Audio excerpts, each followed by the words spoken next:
Okay, artists, now that we are all set up, let's start talking details and balloon information.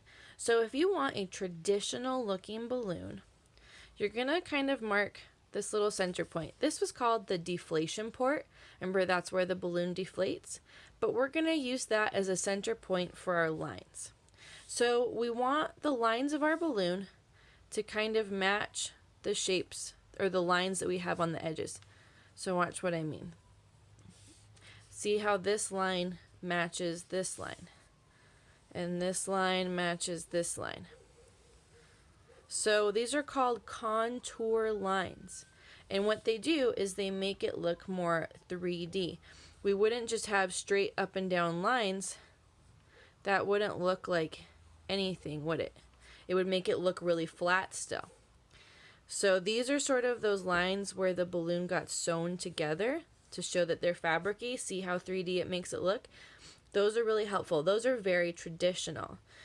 But if you have something different, like let's say you have a special shape balloon, you would alter what you have. Let's say I want to turn this into a cat balloon. Well, I could add some ears, right? That's definitely a good way to start a cat balloon.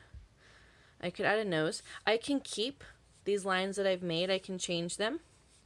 I can have little whiskers. I can have little cat eyes. You can color the whole thing like black if you want it to be a black cat. In my basket, I could even have some sort of baskety gondola pattern. This is when you start to play with what you have and what you want it to look like.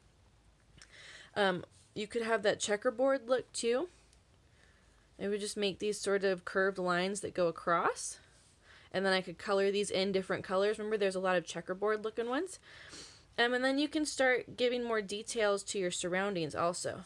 Like this is my little river. So I'm going to add some curvy lines to show the water. And then I want to add some big, huge cottonwood trees on the edge because it's the bosque, right? And there's a bunch of beautiful trees there. And so I can erase my little horizon line as I go, always practicing drawing lightly. You can make your trees look more realistic, they can look more cartoonish. It's whatever makes you feel good when you do it, artists. I could have some grass down by the little river's edge. Balloon Fiesta always happens in fall.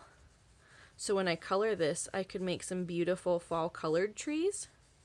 That might be a really fun way for me to spend my time. It might make me feel really happy to do that. Look at, there's some little baby trees down here too. And you can see nothing I'm doing here, artists, is super permanent. I'm not pressing down super hard on anything. I'm just kind of lightly deciding what I want my paper to look like.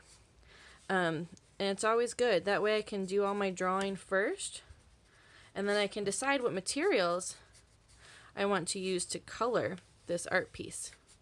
For this one, because it has all these nice lovely details, I think colored pencil might be a really fun way to go. I think what I would do, artists, is I'm going to make my mountains kind of like one dark black or brown or purple color. And I'm going to give myself maybe a light blue sky, like it's early morning, like the mass ascension just happened and the balloons are starting to scatter. I would make some beautiful fall colored leaves, and I would color my river, and then I'd color more detailed and specifically my beautiful balloons. So I'm going to go work on that. Work at your own pace. We'll meet back in a little while with our finished colored products.